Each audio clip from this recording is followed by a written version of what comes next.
Horizontal shifts.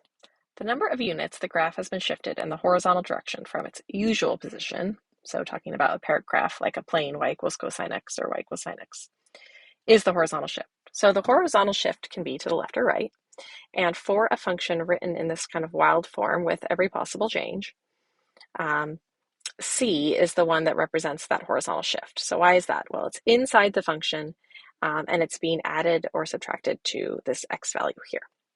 So in terms of transformations, when c is greater than 0, so I have this x minus c, then this function here, y equals sine of x minus c, is horizontally shifted to the right compared to the graph of y equals sine of x. And when c is less than 0, right, then I'd be subtracting a negative, and so this would really look like an addition inside y equals sine of x minus c. Then that would be horizontally shifted to the left compared to the graph of y equals sine of x. So let's look at a couple examples. Here we have the graph of y equals sine of the quantity x minus pi over 6.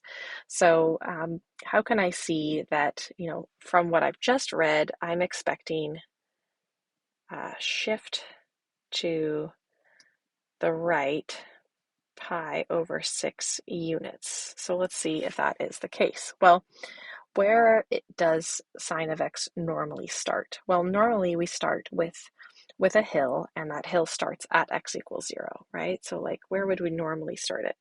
We'd normally start it right here, right? And if I'm going to pi, think about like this is where the hill would be. Oop, there we go. And then this is where the valley is, right here next to it. And so let's see if that makes sense with what we have. Well, the original, I just drew an orange, and then now the shifted pi over 6 to the right. Well, I can definitely see that this has been shifted to the right because it is to the right of what we think of as kind of the original graph. Now, how much has it shifted? Well, this is a scale where we have 6 tick marks, gets us to pi. Okay, and if I have a difference of just one of those kind of chunks, then this is a length of pi over 6. So I can see that this is shifted to the right pi over 6. Now, this is a little bit funny because couldn't I also think of, say, like here's a beginning of a hill. Couldn't I think of this as then being shifted to the left by some amount? Well, certainly. So if you're identifying the shift, there could be kind of an infinite number of shifts that could be correct. But in this case, sometimes, we often like to think of like what is kind of the easiest or kind of shortest shift possible. And in this case, it would just be right pi over 6. Okay. Let's look at this other one here. According to what we just learned, we would expect this to result in a shift left 2 pi over 3 units. So that's what we would expect, that change. And so let's draw in a regular, kind of original cosine of x. Let's see, that's the bowl graph, right? Where it should start the bowl here, end the bowl at 2 pi. The bottom of the bowl should be at x equals pi, and then I'm hitting the midline halfway in between. So this is just my kind of rough sketch of the bowl here. And so if I'm looking at that, well, the original, so here's my original, let's see, top of the bowl. And then here is a top of the bowl here. And so I have to go this way to get from my original to the one that I've drawn. And so what would that be? Well, I can kind of think of that.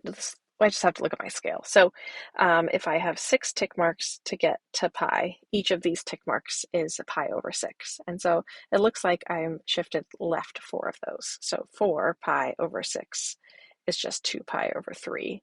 And because I have to travel to the left from my original to the shifted graph, then I would say I'm shifting left 2 pi over 3 units. All right, well, let's look at an example. Sketch the graph of r of x equals sine of x minus pi over 3 plus 2. Include at least 2 periods and label 3 points.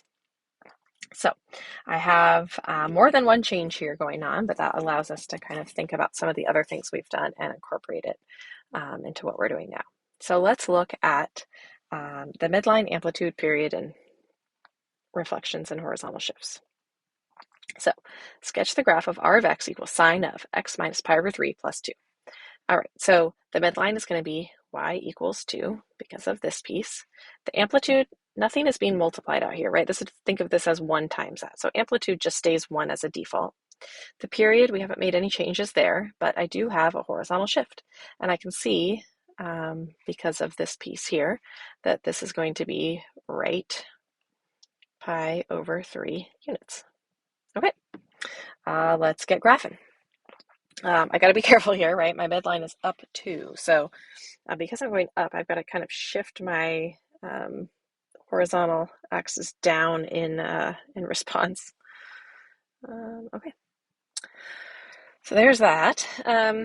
Let's see. Since my midline is plus 2, let's see. Here's 2. So I'll put 3 and 1 here. So there is my vertical scale. If I want to scale my horizontal, I'm going to be a little careful here because if I want to go right pi over 3, then I want my scale to accommodate that so that pi over 3 lands on like kind of like a nice marking. So I'm going to make pi be 3 ticks long. So then 2 pi would be 6 ticks long because that way I can see exactly where pi over 3 would hit on my axis. Okay, so then I'll do like say 3 pi, 4 pi. I can label as many as I want. Down back here would be negative pi. Okay, so now I'm ready to make my box. Remember, when things get confusing, we have the box, so that'll help. So put the midline in to get us started. So here's my midline. Okay, and then the amplitude is just 1, so that's easy. So I know the box is going to have a top of 3 because I'm just going up 1, right? And then the bottom is going to be 1. So that's kind of where the box will be. But where's the box going to start? Now, typically the box starts on the y-axis. Well, here I need to shift the box right pi over 3 units. So actually I want my box to start like right here, okay? All right, so let's draw the start of the box. Now the box is going to start at pi over 3. So you can even put that down here. Pi over 3 is this tick mark here. That's where I'm going to start the box. And I need the box to extend from 1 to 3.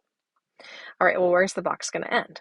Well, since I started pi over 3 late, I need to end the box pi over 3 late. So the period is 2 pi. And so I need to, since I'm starting pi over 3 late, let's make this look like a 3, then I need to end pi over 3 late. So that just means 1 tick mark past 2 pi. So there is my box.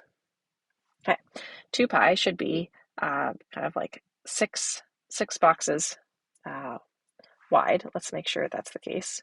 1, 2, 3, 4, 5, 6. Okay, I'm feeling good about that. And that again, that's just based on what my scale is down here. Okay, so I'm ready to put in my graph. So once I have my box, and I don't have any weird reflections, so I don't have to like draw it in a weird way, I'm just ready to graph. So sine is a hill and then a valley. So the hill should be 3 boxes long. The valley should be 3 boxes long. I'm going to hit at the top, so that's just going to be in between one of the boxes halfway. That's okay. So I do my hill, boop, and the valley. Pretty good.